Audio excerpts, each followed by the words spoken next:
Nous allons procéder à l'ouverture officielle de ce col et c'est toujours vraiment un plaisir.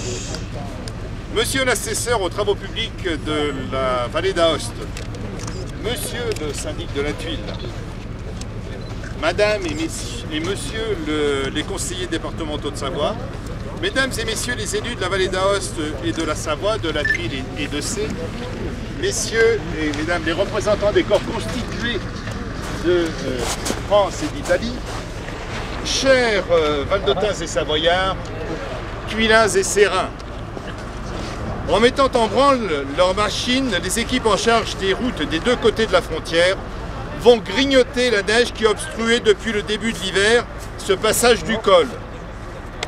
Il peut retrouver aujourd'hui sa fonction de trait d'union entre nos communautés. Vive la joie des retrouvailles, des redécouvertes et même des découvertes.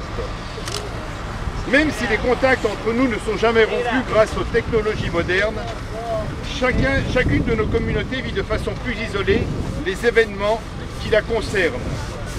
Celle de la Tuile vient de se doter par les urnes d'une nouvelle équipe municipale. Qu'il me soit ici permis de féliciter de vive voix le nouveau syndic, M. Mathieu Ferraris. Je suis un peu émotionné. Bonjour à tous. Je suis très heureux d'être ici à l'ouverture du Petit Saint-Bernard, la communauté de la Tuile, la communauté de Sées, toute la Tarentaise, toute la vallée d'Aoste. Et c'est un moment qui permet à les deux communautés de se rejoindre. Cultivons donc cette amitié qui nous unit, cette amitié qui n'est pas une attitude passive de tolérance et d'indifférence, mais au contraire une attitude active et constructive, qui prospère dans l'élaboration et la réalisation de projets communs. En s'inscrivant dans le programme européen d'Alcotra, Alpes-Latines Coopération Transfrontalière, au travers d'une action intitulée « Parcours culturel des portes du Petit Saint-Bernard », nos communes ont choisi de développer les liens patrimoniaux et culturels qui nous resserrent. Ce programme européen Interreg fait par ailleurs la part belle au développement culturel, donc touristique de nos deux communes. Création d'événements festifs, agenda partagé, site internet interactif mis en ligne pour y attendre vos visites et vos contributions, valorisation de l'atout majeur qu'est pour nous le territoire partagé du col avec son hospice, son jardin de la Chanousia, son cromlech et son parcours découverte.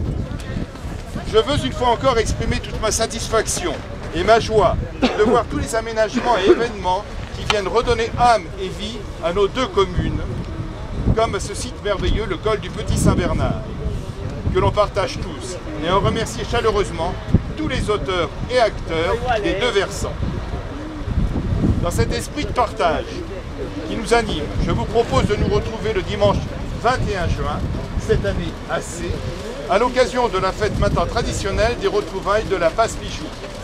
Ce sera grand jour festif, car ce sera une nouvelle opportunité pour nous d'inaugurer l'extension d'espace muséographique Saint-Éloi, conçu dans le cadre du même programme commun Parcours culturel des portes du Petit Saint-Bernard, en même temps qu'une médiathèque qu'on appelle la Maison d'Emilien. Nous vous attendons nombreux. Vive la Tuile, vive notre village de Sées.